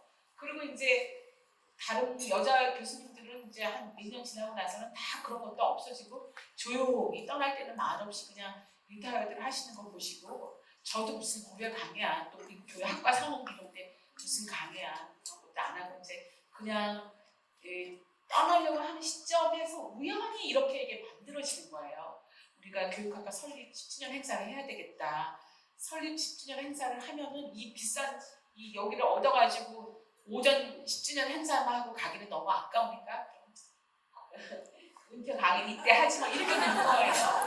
그러면서 이제 드는 생각이 사실 저는 이게 굉장히 영광스러운 자리이거든요. 그리고 오전에도 얼마나 너무나 많은 분들이 제 이름을 거명하면서 저는 늘 변방에서 허덕이고 하찮은 존재라고 생각을 했는데 너 때문이다 네가 이렇게 잘해서 그렇다 여러분들이 그렇게 하시니까 정말 너무 감사가 되면서 이 세상에 정말 공짜는 없구나. 노력한 거는 정직하구나. 씨앗은 뿌린 대로 거두는구나.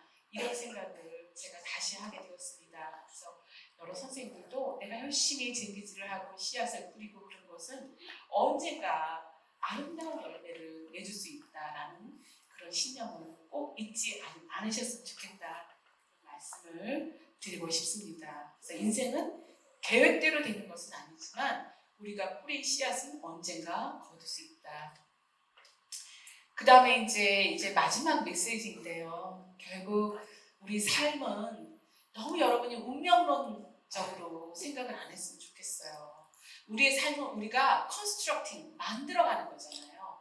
그러니까 아무리 그 잘난 점쟁이들도 운명을 보는 사람들도 그 과거는 이미 히스토리컬 이벤트, 이미 엎질러진 물, 그런 것들은 이제 바꿀 수 없죠. 그러니까 과거는 잘 맞추어요. 그러니까 과거는 잘 맞추니까 막 거기에 현혹이 돼가지고 미래를 점치는 사람들한테 다니는데 절대 그건 말장은 할 거예요. 그런 일 할 필요 없어요. 우리의 미래는 내가 스스로 만들어가는 거다라는 것을 여러분이 꼭 이렇게 좀 기억을 해주셨으면 좋겠고, 그리고 삶이라는 것은 정말 유한한 거잖아요. 무한한 게 아니잖아요. 그러니까 저는 이제 어머니 연세가 90세, 이제 언제 인생을 끝마칠지 모르는 사람과 이제 인생을 살아가면서 우리가 영원히 산다면 얼마나 좋을까라는 생각도 하지만 영원히 산다는 것은 우리에게 제한이 있죠. 제가 강원대에서도 영원히 근무한다 제한이 있죠. 딱 끝을 낼 때 끝을 내는 거. 우리의 삶 속에서도 언젠가 끝이 있는데 그러나 이것은 굉장히 유일한 삶이잖아요.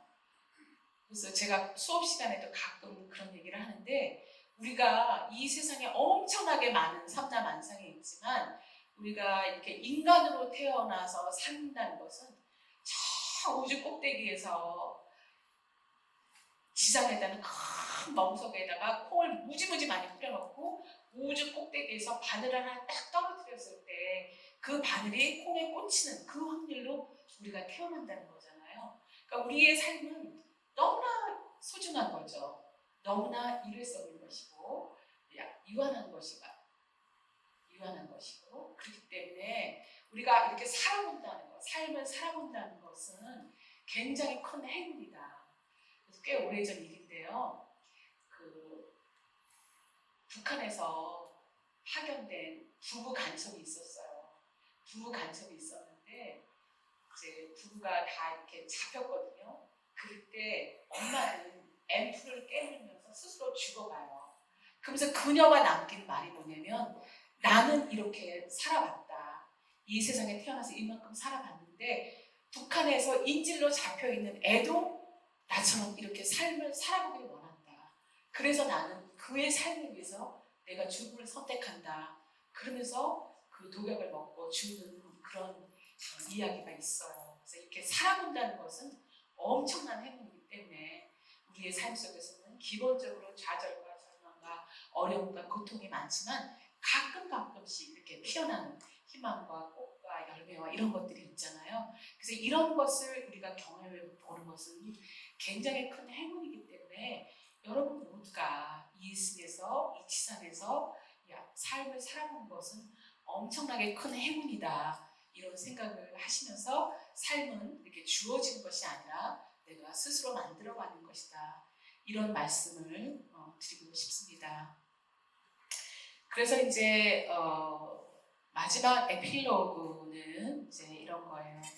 그래서 결국 이제 저에게도 물론 지금까지 살아온 날보다 앞으로 살아갈 날이 더 짧지만 그래도 남아있는 날 동안 이제 제가 해야 될 일이 좀 있지 않을까 이런 생각을 하면서 그동안의 저의 삶에 대한 감사와 또 앞으로의 삶에 대한 기대가 저에게도 역시 있습니다. 아직 제 삶은 끝나지 않았고 이제 여러분에게 무슨 얘기를 할까 이렇게 그동안 써놓은 일기장 같은 거 보니까 가장 아름다운 노래는 아직 부르지 않은 노래이고 가장 아름다운 날은 아직 오지 않았고 The best is yet to be 그 유명한 로버트 브라우닝의 그 시의 구절이더라고요. 가장 아름다운 날은 오지 않았다. 그래서 저는 아직도 저에게 아직도 부르지 않은 좋은 노래가 남아있고 아직 제가 가야 할 아름다운 삶의 길이 있다고 생각합니다. 그래서 그동안 저는 솔직히 말씀을 드리면 무엇이 되느냐에 너무 정신이 팔렸던 것 같아요. 무엇이 되느냐.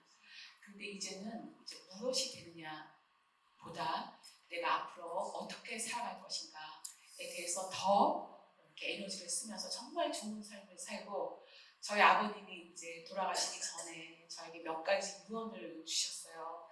근데 그 중에 하나가 안나야, 네가 정말 좋은 삶을 살기를 아시는 원하는데 다른 사람을 위해서 좋은 일을 하는 것만큼 좋은 삶은 없다. 그래서 좋은 일을 많이 해라 이런 당부를 저한테 하셨거든요. 그래서 저는 그 당부를 정말 실현하면서 이제 저의 마지막 삶을 이제 이렇게 꾸려야겠다 이런 생각을 해요. 그러면서 이제 로버트 프로스트의 그 마지막 시, 그 다음 좀 잘했어요. 이 로버트 프로스트가 굉장히 유명한 미국의 시인이시잖아요.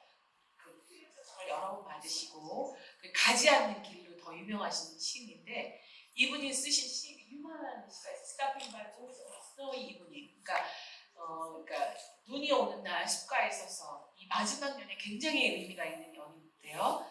The woods are lovely, dark and deep. 숲은 아름답고 어둡고 깊다.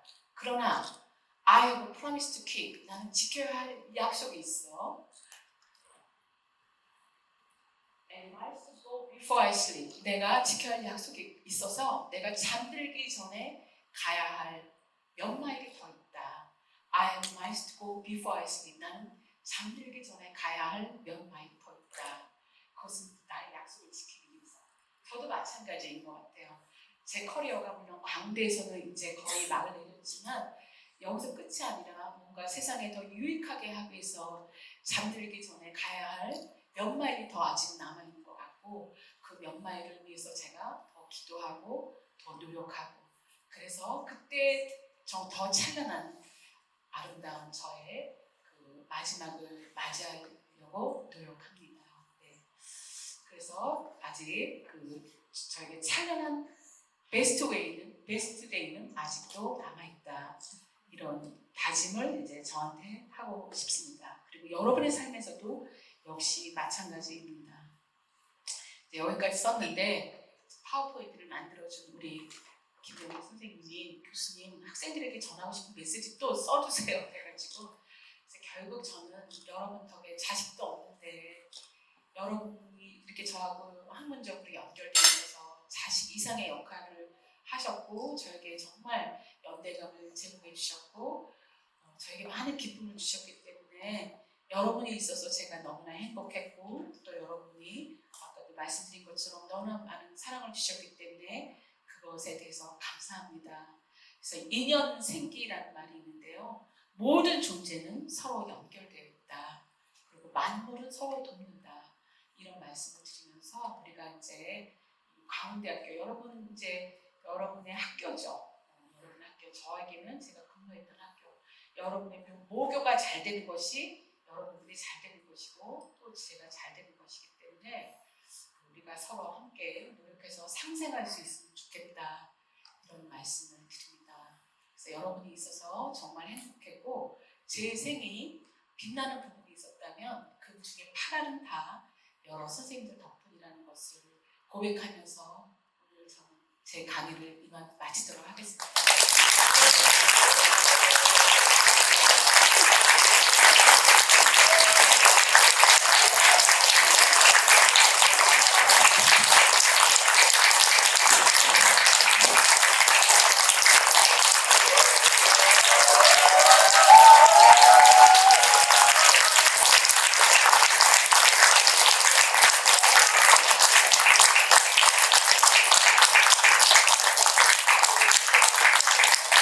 저희들의 교수로서의 저희의 인생의 선배로서의 열정과 헌신, 그리고 또 상담자로서의 진솔성을 다 같이 보여주신 그런 무대지 않았나, 강연이지 않았나 생각합니다. 다시 한번 교수님께 감사드립니다.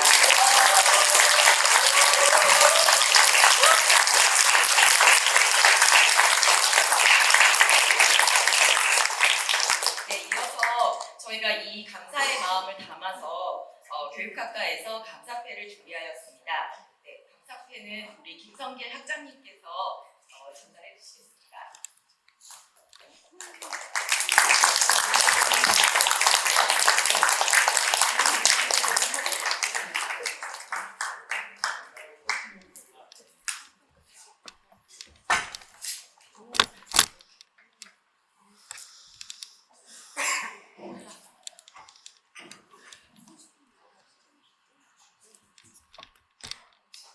네, 저희 감사패에는 저희 교육학과 선생님들이 다 같이 한 줄 한 줄 내용을 썼습니다. 제가 대신 읽어드리도록 하겠습니다.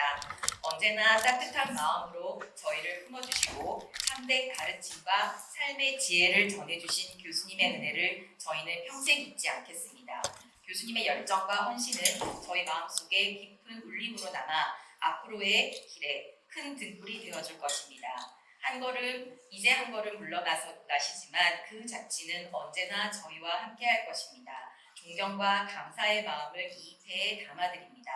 광우대학교 대학원 교육학과 1동.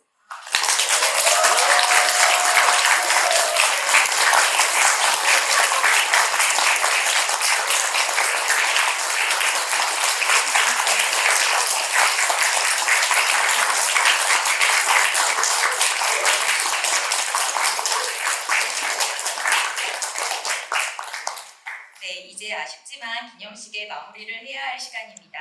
오늘 이 자리는 단순한 기념이 아니라 함께 걸어온 10년의 의미를 되새기고 또 앞으로의 10년, 그 20년, 30년까지를 약속하는 자리였습니다. 늦게까지 참석해주신 모든 분들께 진심으로 감사드리고 교육학과 박사과정의 내일도 함께 저희가 같이 걸어갈 수 있기를 소망합니다. 남은 시간은 공식적인 프로그램을 이제 끝내고 서로의 안부를 나누고 따뜻한 인연을 다시 잇는 시간입니다. 그간 나누지 못했던, 미처 나누지 못했던 이야기라던가 웃음 그리고 사진을 같이 나눠주셨으면 좋겠습니다. 네, 감사합니다.